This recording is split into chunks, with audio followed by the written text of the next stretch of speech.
الصلاۃ والسلام علیک یا رسول اللہ، الصلاۃ والسلام علیک یا حبیب اللہ، الصلاۃ والسلام علیک یا نبی اللہ، وعلی آلک و اصحابک یا نور اللہ، صلی اللہ تعالی علیہ وسلم۔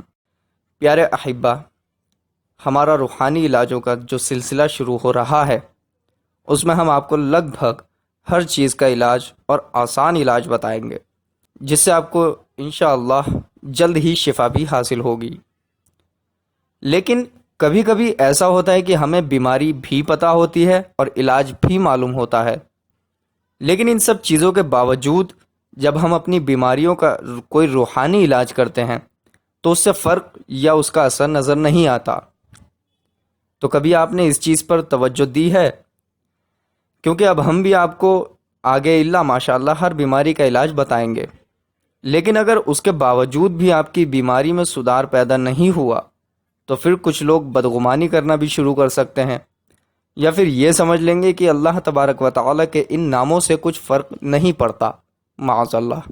تو سب سے پہلے ہمیں اس چیز کا علاج کرنا ہے کہ ہم آگے جس بیماری کا علاج کریں وہ بیماری کیسے ختم ہو، ہمارے علاج کرنے سے ہماری بیماری کیسے دور ہو۔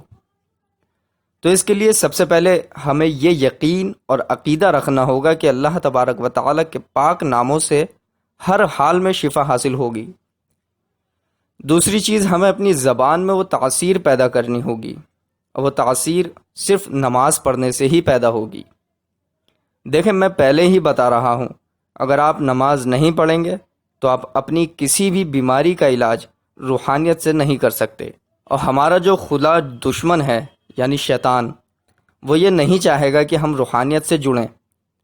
میں یہ بات اکثر کہتا ہوں کہ شیطان کا صرف ایک یہی ایم ہے کہ اللہ تبارک و تعالیٰ کے بندوں کو اللہ تبارک و تعالیٰ سے دور کرنا، اور اللہ کا بندہ روحانیت یعنی اسپریچولیٹی کے ذریعے ہی اللہ تعالیٰ سے جڑ سکتا ہے۔ تو پتہ چلا، شیطان یہ کبھی نہیں چاہے گا کہ ہم روحانیت سے وابستہ رہیں، روحانیت سے جڑے رہیں۔ شیطان کبھی نہیں چاہے گا کہ ہم اپنی بیماریوں کا روحانی علاج کریں، وہ کبھی نہیں چاہے گا کہ ہم نمازوں کی پابندی کریں۔ تو سب سے پہلے ہمیں شیطان کے شر سے بچنا ہے۔ اگر آپ نے شیطان کے خلاف اپنے بازو مضبوط کر لیے تب ہی آپ اپنی بیماریوں کا علاج کر سکتے ہیں۔ تو آج اس ویڈیو میں ہم آپ کو شیطان کے شر سے بچنے کا عمل بتائیں گے۔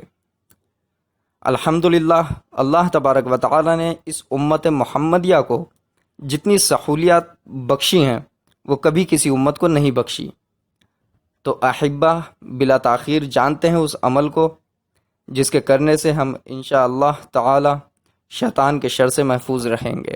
شیطان کے شر سے بچنے کے لیے ہر فرض نماز کے بعد اول اور آخر کوئی بھی درود شریف پڑھ کر 7 مرتبہ هو اللہ الرحیم پڑھ لیا کریں۔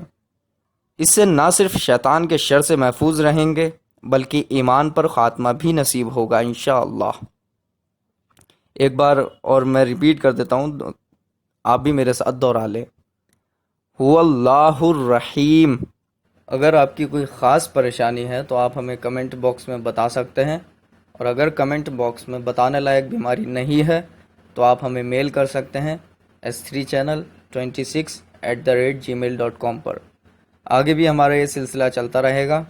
بیماریوں کا روحانی علاج جاننے کے لیے ہمارے یوٹیوب چینل کو سبسکرائب کر سکتے ہیں، اور ویڈیوز کو شیئر کرنا نہ بھولیں۔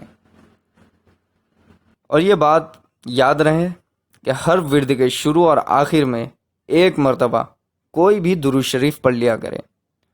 فائدہ ظاہر نہ ہونے کی صورت میں شکوہ کرنے کے بجائے اپنے گناہوں اور کوتاہیوں کی شامت تصور کیجیے، اور اللہ تعالیٰ کی حکمت پر نظر رکھیے۔ والسلام علی الکرام۔